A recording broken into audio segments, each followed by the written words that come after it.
VK news Bihar Jharkhand channel में आपका स्वागत है। जो भी पहली बार VK news Bihar Jharkhand channel को देख रहे हैं तो चैनल को सब्सक्राइब करें, लाइक करें, शेयर करें और बेल आइकन दबा दें तो समय को व्यस्त ना हो। लिए चलते हैं कहलगांव प्रखंड अंतर्गत करिए पंचायत सौर गाँव।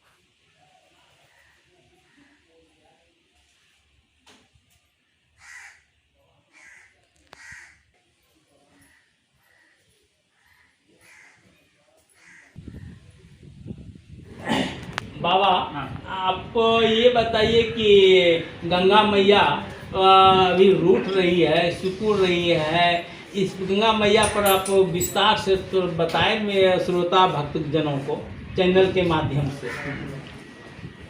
देखिए,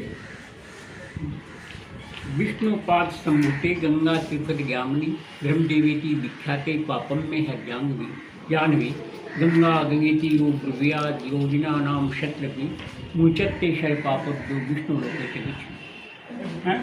गंगा जी जो है भगवान विष्णु के चरण कमल से निकले हैं। वो 3 भागों में बटे हैं। जब राजाओं ने या भागीरथ के पूर्वजों ने इनकी तपस्या की है और तपस्या की है तो गंगा जी आई थी। तो उसका बृहद रूप देख करके देखा कि ये गंगा जी का इतना विशाल जो धारा आएगी वो पृथ्वी को नहीं समाएगी। भगवान शंकर की तपस्या की है। भगवान शंकर ने उसको अपने जटा में समाया। जटा में समा करके उसको 3 भागों में बांट करके तब एक भाग पृथ्वी पर आया। तो वो भाग पृथ्वी पर आया है तो लोगों को कल्याण करने के लिए, पूर्वजों का उद्धार करने के लिए, भगत अपने के लिए ले आएंगे, साथ साथ में हम लोगों का भी कल्याण हो जाए। और गंगा जी जहाँ से निकली है वहाँ एकदम पवित्र जल है। वहाँ का वातावरण देख करके ऐसे लगता है कि हम लोग स्वर्ग में आ गए। और जो भी ये पृथ्वी पर आगे बढ़ते जा रही है तो उनका रूप है बदलने जा रहा है। पानी जगह जगह इनका जल है वो रोक लिया गया है। इनका जो जल है वो जितना भी शहर का जो भी कचरा है, गंदगी है, गंगा जी में डाल देता है। और उस पर तो किसी को ममता नहीं है। लोगों की श्रद्धा है, लेकिन श्रद्धा के साथ साथ में ये कोई आवाज़ नहीं उठाता है कि गंगा जी के अंदर ये गंदगी हम लोग क्यों डालते हैं। तो टेहरी बांधने के बाद में गंगा जी के अंदर एक मतलब चौथाई हिस्सा पानी ही गंगा जी में आ रहा है। बाकी गंगा जी में पानी जल भी नहीं आ रहा है। उसके बाद में वहाँ के जितने भी कल कारखाना, नदी, शहर का जितना भी गंदगी है सब गंगा जी में आ रही है। और लोग नहीं ध्यान दे रहे, जो लोगों की इच्छा है। लेकिन आगे भविष्य में भी ये रहा तो गंगा जी लुप्त हो जाएगी। और गंगा जी यदि लुप्त हो जाएगी तो यहाँ का पृथ्वी भारत के लिए भी इतना हानिकारक होगा कि भारत में अनेक ऐसी बीमारियाँ आएंगी कि उसका कोई दवा नहीं मिलेगी। यानी कि ये संत मुनि और ऋषि मुनियों पर ही गंगा मैया अभी भी टिकी हुई है। अभी भी टिकी हुई है। हम देखते हैं आज से 50-60 साल पहले हम देखे हैं कितना निर्मल जल था। लोग आते थे, गंगा सेवन करते थे और गंगा जी के बीच यहाँ किनारे रह करके गंगा सेवन करते वास करते थे। अब अनेक बहुत सी विशाल बीमारी असाध्य रोग है उससे ठीक होता था। और आज गंगा जल पीने से रोग बढ़ जाएगा, घटेगा नहीं, बढ़ जाएगा। आज इसकी ये 50 साल के 60 साल के अंदर ऐसी कर देगी। उपाय क्या होगा? इसका उपाय ये है या तो हर मानव को जागृति हो, सरकार इस पर ध्यान दे। सरकार अपनी मनमानी जो कर रही है, जहाँ से उठा करके गंगा जी ले जा करके दिल्ली पहुँचा दिया है, उल्टी गंगा भरी है। तो ये सब का उसके बाद में ये जनमानस को यदि जागृति आएगी तभी तो ये कुछ होगा। नहीं तो हम लोग इनका कोई नुकसान नहीं होगा। वो तो जहाँ है वहाँ फिर लुप्त हो जाएगी। नुकसान होगा हम लोगों का होगा, मनुष्य का होगा। और आगे चल के कितनी तपस्या से वो आई है और वो तपस्या का फल वो ख़त्म हो जाएगा। हम लोग जितने भी हैं सब राक्षस हो जाएंगे, जितने भी यहाँ रहेंगे सब राक्षस प्रवृत्ति हो जाएंगे। और फिर पूर्वज सारे नर्क के भागी होंगे। ये कहलगांव जो आपका कोहल ऋषि है, कोहल ऋषि और एस्ट्रावर्ट ये ऋषि मुनि, इस पर थोड़ा सा प्रकाश डालें हुआ।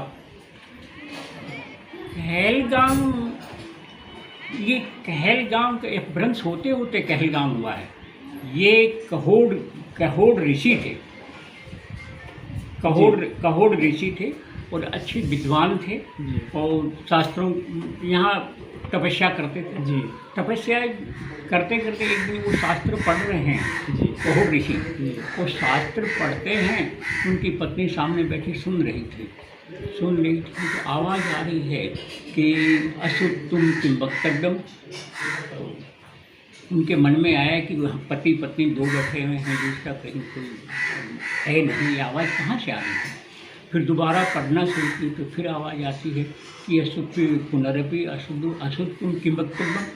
फिर दोबारा वही आवाज़ आ रही है। तो ध्यान लगा के देखे, ध्यान की आवाज़ कहाँ से आई, तो उनको पता लगा कि मेरी पत्नी के घर में बच्चा है, वही वहाँ मतलब आवाज़ दे रहा है कि तुम गलत पढ़ रहे हो।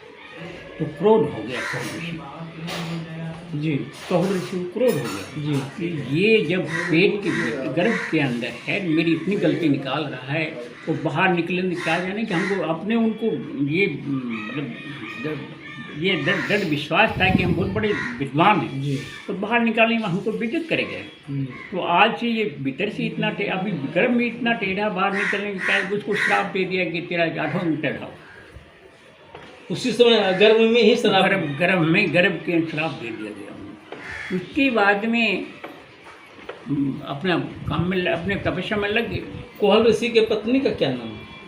दीदी उसका हम अच्छा बाबा जी बाबा जी। तो उसके बाद में उसमें राजा जनक थे। राजा जनक एक दिन स्वप्न देखते हैं कि उत्तराखंड से कोई राजा आया है और मेरे राज्य पर आक्रमण कर दिया है। स्वप्न में? हाँ, स्वप्न में देख रहा है? स्वप्न देख रहे हैं जी। तो आक्रमण कर दिया है और मेरा धन बहु स्त्री पुत्र सब कुछ छीन लिया है, यहाँ तक कि हमको एक लंगोटी पहना करके और राज्य से निकाल दिया।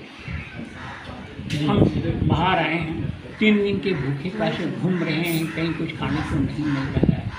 उसके बाद में देखते हैं कि कहीं श्रावण का आखिरी घंटी बज चुका था, वहाँ पहुँचे हैं, भाई हम 3 दिन के भूखे हैं, कुछ खाने को है? तो बोले कि नहीं कुछ नहीं है, आखिरी घंटी बज चुकी है, अब खाने के लिए ये खुरचन है, ये खा सकते हो।